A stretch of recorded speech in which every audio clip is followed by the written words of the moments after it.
Menko Polhukam sekaligus PLT Menteri Komunikasi dan Informatika atau Menkominfo Mahfud MD mengaku dirinya mendapatkan informasi aliran dana kasus dugaan korupsi pembangunan Menara Base Transceiver Station atau BTS 4G mengalir ke 3 partai politik. Bahkan Mahfud mendapatkan informasi sekaligus nama-nama penerima aliran uang haram itu. Tetapi saya anggap itu gosip politik. Kami bekerja dengan hukum saja, kata Mahfud usai melantik pejabat eselon I-Kominfo di kantor Kominfo, Jakarta Pusat, Selasa, 23 Mei 2023. Mahfud menyatakan dirinya juga sudah melapor ke Presiden Joko Widodo terkait informasi aliran dana ke parpol tersebut. Mahfud mengatakan ke Jokowi, jika dirinya tidak akan masuk ke persoalan tersebut. Sebab pembuktiannya akan rumit dan mungkin menimbulkan kemelut politik.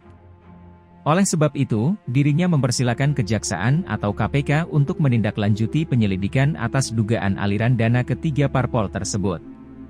Proyek pembangunan Menara BTS 4G itu diduga dikorupsi dan melibatkan Menkominfo nonaktif Johnny G. Plate. Mahfud mengatakan, proyek tersebut sudah berjalan sejak 2006. Tetapi, baru menemui masalah pada anggaran tahun 2020.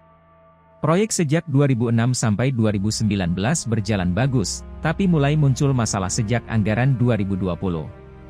Yaitu ketika proyek senilai 28 triliun rupiah lebih itu dicairkan sekitar 10 rupiah sekian triliun lebih pada 2020 hingga 2021. Mahfud mengungkapkan, ketika dana tersebut hendak dipertanggungjawabkan pada Desember 2021, ditemukan fakta bahwa tidak ada pembangunan Menara BTS yang sudah dianggarkan. Pihak yang mengerjakan proyek itu pun meminta perpanjangan waktu untuk membangun BTS hingga Maret 2022, dengan alasan pandemi COVID-19. Padahal, uangnya sudah keluar sejak 2020 hingga 2021 tapi minta perpanjangan pengerjaan sampai Maret.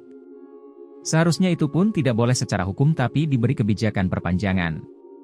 Sebelumnya, Johnny G. Plate, yang juga politisi Partai Nasdem, ditetapkan sebagai tersangka kasus dugaan korupsi penyediaan Menara BTS 4G dan infrastruktur pendukung 1, 2, 3, 4, dan 5 bakti Kementerian Kominfo tahun 2020 hingga 2022.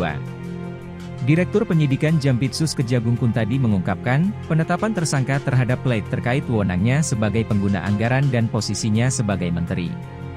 Atas hasil pemeriksaan tim penyidik Kejaksaan meningkatkan status Plate yang semula saksi menjadi tersangka.